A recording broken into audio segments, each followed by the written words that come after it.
Good evening, good afternoon, good morning. For those of you who have been on this channel before, you've heard us say that the MDC CCC leaders have been Zanu PF Team B in all but name, playing for Team A to win and for Team A to have political legitimacy. The dirty details of that is beginning to come out from the leaders themselves. Here is an audio of the gentleman in the middle there, Douglas Monzora, speaking on that very issue of the opposition selling out. It is an issue by a group of people who want to hoodwink Zimbabwe, that there is an opposition, that they are opposing one another when they are complementing one another.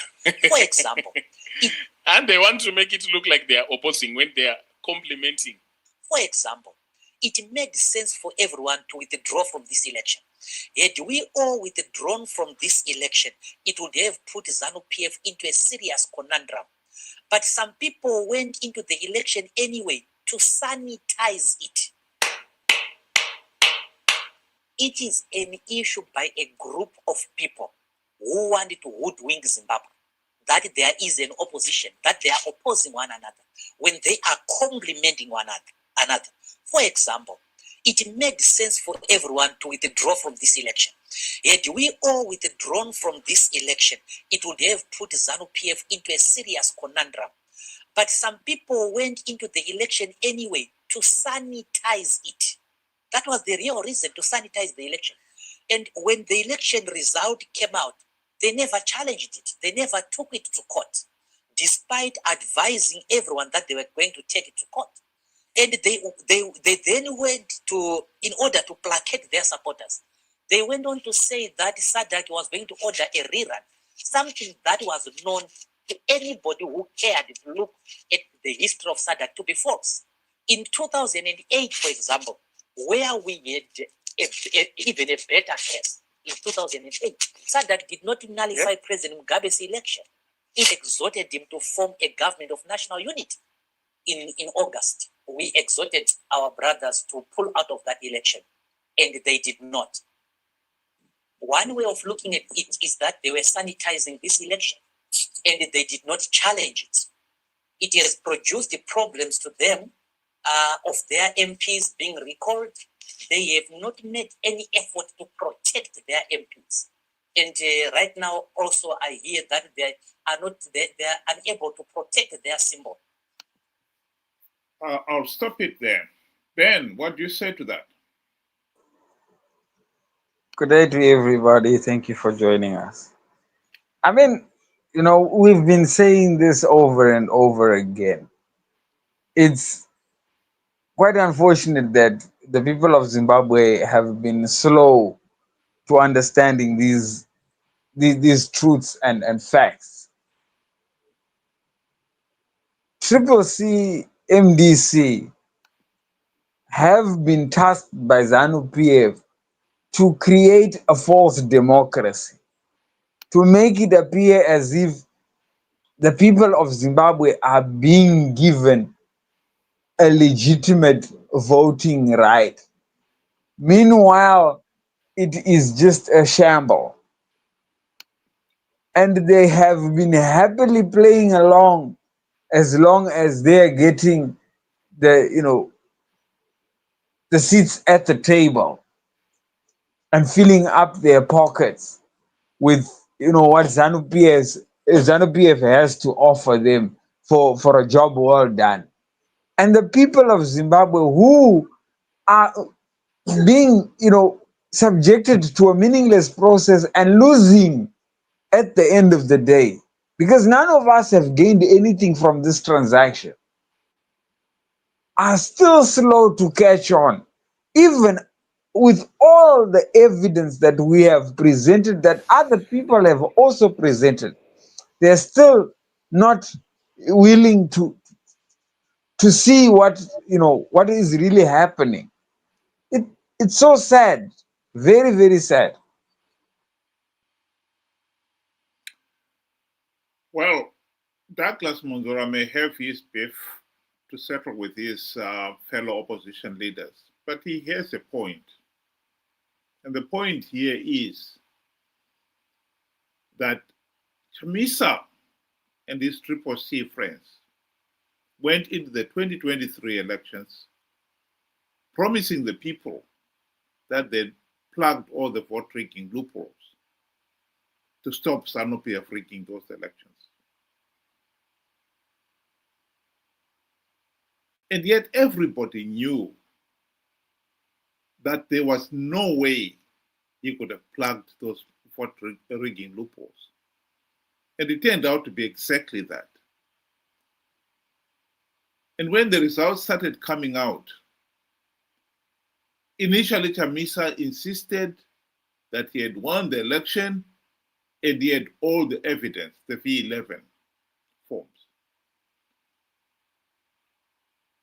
Here is Chamisa insisting that he has got the V11 forms. We reject this sham result and flawed process based on the disputed figures. We have our V11s. I'd asked our teams to bring those V11s. I'm not so sure if they're here so that you would see them. We have brought V11s from across the whole country, and those V11s are going to be the basis of our assertion. We have won this election. He insisted that he had the V11 forms, but never produced them. Never. In fact, it turned out that he didn't have them. He had failed to deploy election agencies at all the polling stations, even though he had been given the money. This historic fact has come out from yet another one of the opposition leaders. The people of Zimbabwe have got to wake up to the reality that the opposition, MDC, CCC, have been lying to them. What we are seeing here now, the information we are getting now, these are the ears of the hippo. We are just seeing on the surface. The real beast will come out when the truth is known about why MDC leaders failed to implement even one token reform during the GNU of 2008 to 2018. They have not publicly admitted that they sold out, but sell out they did. And that is one of the tragic realities of Zimbabwe. And the people of Zimbabwe themselves have got to wake up to that reality if we are ever going to have a democratic Zimbabwe. What we are seeing here is a mockery. The MDC CCC have been telling people one thing and doing another. And what Monzora is admitting here, this issue of the opposition pretending to be opposing Zanu PF when in reality they are conniving with the Zanu PF ruling elite for their own selfish ends, is the truth. Ben, do you want to give your closing remarks? I think now it is very clear and it is safe for us to say that the current opposition that we have has been tasked to appear as if they are with the people, but should not rock the boat in, the political boat. Just keep the peace and pretend, they are against, the motion of what is happening. MDC CCC had the perfect opportunity to implement reforms. They've always talked about we will do, this and that about the reforms, but they have never gotten to it. They have never even if you go into parliament, they have never spoken about any of those. You may start to wonder, maybe they do not know what the reforms that are needed. But then look back, SADC gave us the reforms. We didn't even have to think about it. They gave us, these are the reforms, these are the recommendations that you need to fix your guys' political, your broken political system. But it was the same MDC that went and told Mugabe that SADC is worrying us to implement reforms. The evidence is there. And on top of that, here are, the MDC officials coming out in the open to tell us the truth, what has been actually going on. They have wrote books, they have come out public in social media. The evidence is there. Now, as Zimbabweans, are we going to continue being used? Are we going to be, so slow in realizing that at the end of the day, it is now us that are only perpetuating our own suffering.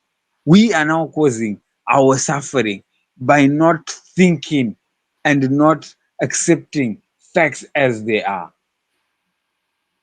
We are the authors of our own destiny. If we choose to continue following this circus of an opposition and their paymaster, we will be the biggest losers this side of heaven. And sadly, this will include our children who are innocent, and generations to come because of our own selfish and sometimes even stupidity. Thank you. I'll give the last word to the chairperson of the SADC election body that was appointed for the 2023 elections, Dr. Nevas Mumba of Zambia. Said to me, Mr. Vice President, go on behalf of SADC, and all I expect from you is to help to give the Zimbabweans a free, fair, and credible election. Those are the only, he said it twice. I need nothing from you, Mr. Vice President, but free, fair, and credible election. You would have done your job. When I was in Zimbabwe, and we were on our way to go and see President Mnangagwa to pay a courtesy call on him, I contacted the president here, President Hakainde Hichilema. I said, Mr. President, we are going to see your colleague. Do you have a word for him? Any greeting, whatever? He said, no. The only thing you tell my colleague is that let's go ahead and give the Zimbabweans a free, fair, and credible election. He repeated the same words. So there was one. Free, fair, and credible elections. The opposition is the one that is telling us that we don't need free, fair, and credible elections because they have got ways of plugging Zanu PF's rigging machinery. And yet they have again and again failed to do so. But by calling people to participate in these flawed elections in their millions, they are giving the process legitimacy. When are we going to wake up to that reality? That the opposition is no longer fighting in the Povo's corner. They've been hunting with the Zanu PF hounds and running with the Povo hare ever since the GNU. We need to wake up to that reality. Think about it. Thank you very much. Have a good evening.